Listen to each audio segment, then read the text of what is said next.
May mga nagsasabi po na wala daw karapatan ng mga saksi ni Jehovah na mangaral, hindi daw silang inutusan ni Jesus. Ang tanong, meron po ba kayong kilalang relihiyon na nangangaral ng mas higit pa sa 240 na pong mga bansa sa daigdig gaya ng nagawa na at ginagawa pa ng mga saksi ni Jehovah? Meron po bang ibang relihiyon na nangangaral na mensahe tungkol sa kaharian ng Diyos ang ipinangangaral? At hindi lang ang iilan, kundi ang lahat ng miyembro ay nakikibahagi at hindi naman siniswelduhan. Kung sakaling meron nga, edi baka nga sila ang mas may karapatan sa pangangaral na iniutos ni Jesus. Pero bakit nga ba mga saksi ni Jehovah lang ang talagang matagumpay na nangangaral ng mensahe ng kaharian ng Diyos sa buong sangkatauhan? Ang sagot, dahil sila po ang tunay na relihiyon na pinapatnubayan ni Jehovah mismo, ang Diyos na makapangyarihan sa lahat, sa pangunguna ng itinalagang hari ng kaharian ng Diyos na si Jesus. Bakit natin nasabi? Isipin po ito. Napakahirap po ng utos na ipinagagawa ni Jesus sa kanyang mga tagasunod. Mababasa po sa Mateo 28:19-20 na sinabi ni Jesus, "Humayo kayo at gumawa ng mga alagad mula sa mga tao ng lahat ng bansa na binabautismuhan sila sa pangalan ng Ama at ng Anak at ng Banal na Espiritu, at itinuturo sa kanila na tuparin ang lahat ng iniutos ko sa inyo, at makakasama ninyo ako sa lahat ng araw hanggang sa katapusan ng sistemang ito." Pansinin na iniutos po ni Jesus sa lahat ng kanyang mga tagasunod at hindi lang sa iilang miyembro ng kanyang kongregasyon ang gawaing pangangaral. At ayon kay Jesus, kailangan nga na mapangaralan ang lahat ng tao ng lahat ng bansa. Wala pong exempted. Iba't ibang uri ng tao at personalidad, katayuan sa buhay, walang dapat laktawan, kahit kriminal, adik, professional, at kahit ang pinakamababang uri ng rasa o tribo ng sangkatauhan na may iba't ibang ugali at wika ay kailangan pangaralan ayon kay Jesus. Ibig sabihin, ang buong 9 miyembro ng sangkatauhan ay dapat makarinig ng mensahe ng kaharian kung maaari. Nag-iisip pa lang ang ibang mga relihiyon kung paano nila i-organize ang isang buong globong gawain na ipinagagawa ni Jesus, ay talagang maaring maduduwag silang simulan ang kampanya ng utos ni Jesus na mangaral. Nangangailangan po ito ng napakalaking panahon, pinansyal, pagsisikap, lakas ng loob na harapin ang iba't ibang panganib, at syempre kailangan din ang tumpak na kaalaman mula sa salita ng Diyos, ang Biblia. Kasi kung walang tumpak na kaalaman mula sa salita ng Diyos, ay wala rin namang mabuting maipapangaral. Kung matutupad po na isang relihiyon ang napakalaking gawain na ito, nagpapakita naman na sila talaga ang tunay na relihiyon na pinapatnubayan ng Diyos. Imposible po kasing matupad ang gawain na ito kung tao lang ang mangunguna at walang patnubay ng Diyos. Maraming relihiyon ang sumubok, ilang buwan, ilang taon, pero natigil din dahil hindi kinaya. Meron naman na mga piniling miyembro lang ng kanilang simbahan ang siniswelduhan upang ipadala at mangaral, at hindi lahat maaaring mangaral dahil kung mangangaral ang lahat ng kanilang miyembro, abay wala nang maghahanap buhay na miyembro para mapagkunan ng kanilang ikapu. Kailangan ding harapin ang ulan, ang init, at ang politikal na kaguluhang nangyayari sa bawat teritoryo.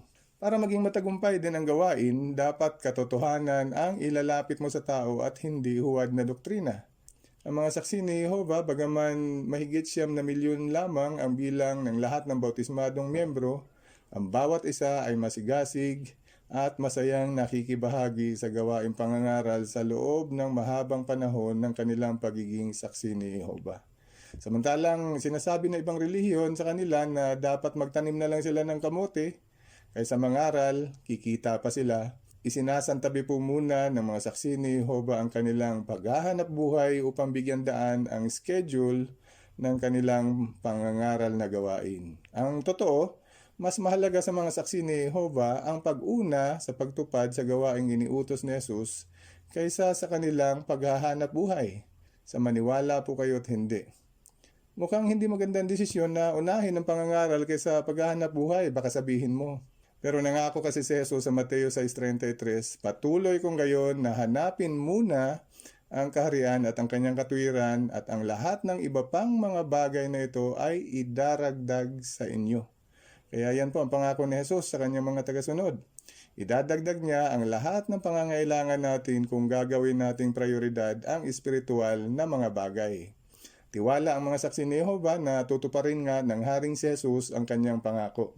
Kaya ang tanong, tinupad naman kaya ni Jesus ang kanyang pangako? Ang sagot, opo.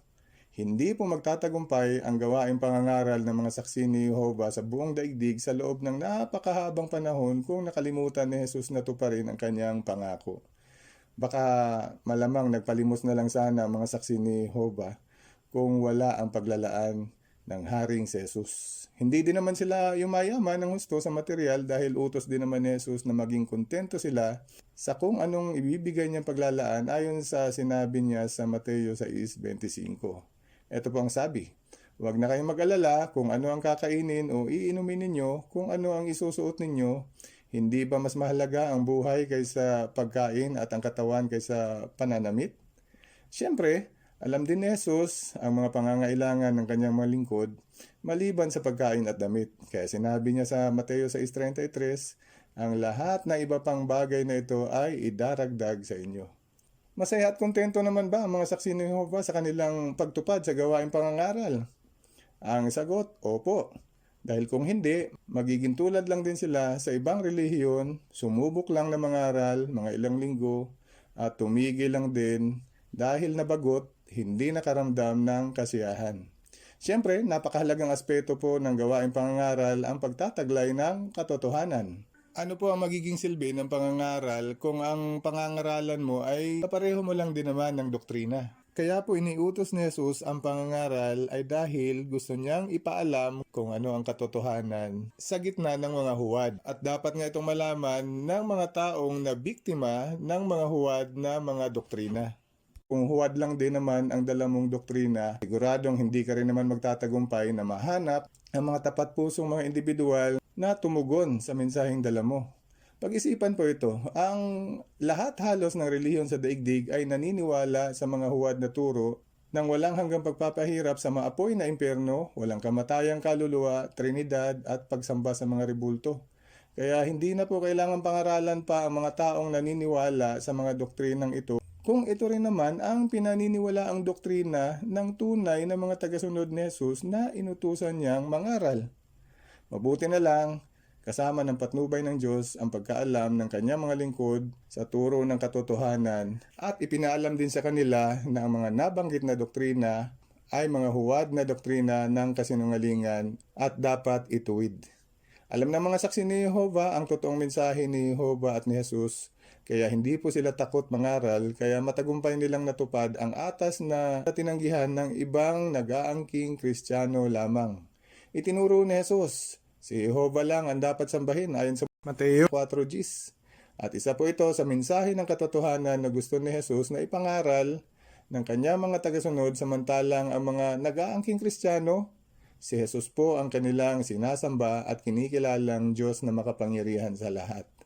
Pero itinanggi po ito ni Jesus ayon sa Mateo 7:21-23 at sinabi niya sa kanila, hindi ko kayo kilala, masama ang ginagawa ninyo, lumayo kayo sa akin. Ibig sabihin, maliban sa patnubay, hindi rin naman ipinagkaloob ni Jesus sa kanila ang katotohanan, kaya hindi nila maaring ipangaral ang mensahe ng katotohanan. Si Jehovah nga, ang kataas-taasan Diyos, ang ipinangangaral ng mga saksi ni Jehovah.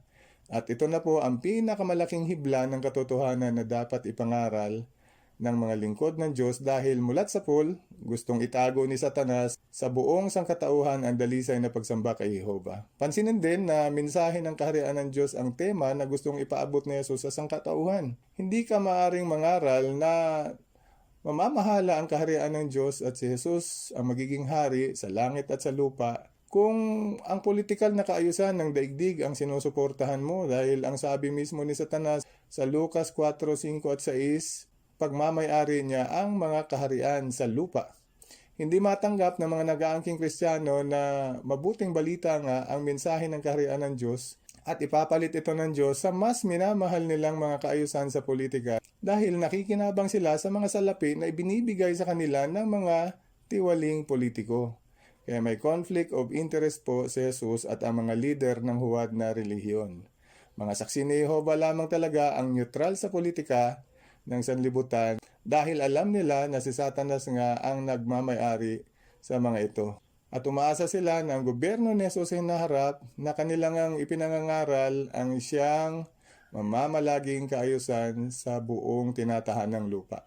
Alam din ng mga saksi ni Jehovah ang sinabi ni Jesus sa Mateo 24:9. Ang sabi niya, pagkatapos, pag-uusigin kayo ng mga tao at papatayin at kapupuutan kayo ng lahat ng bansa dahil sa pangalan ko. Ang totoo, normal po sa mga tunay na tagasunod ni Jesus na kapuutan at pag-usigin kahit hanggang kamatayan pa nga kung minsan.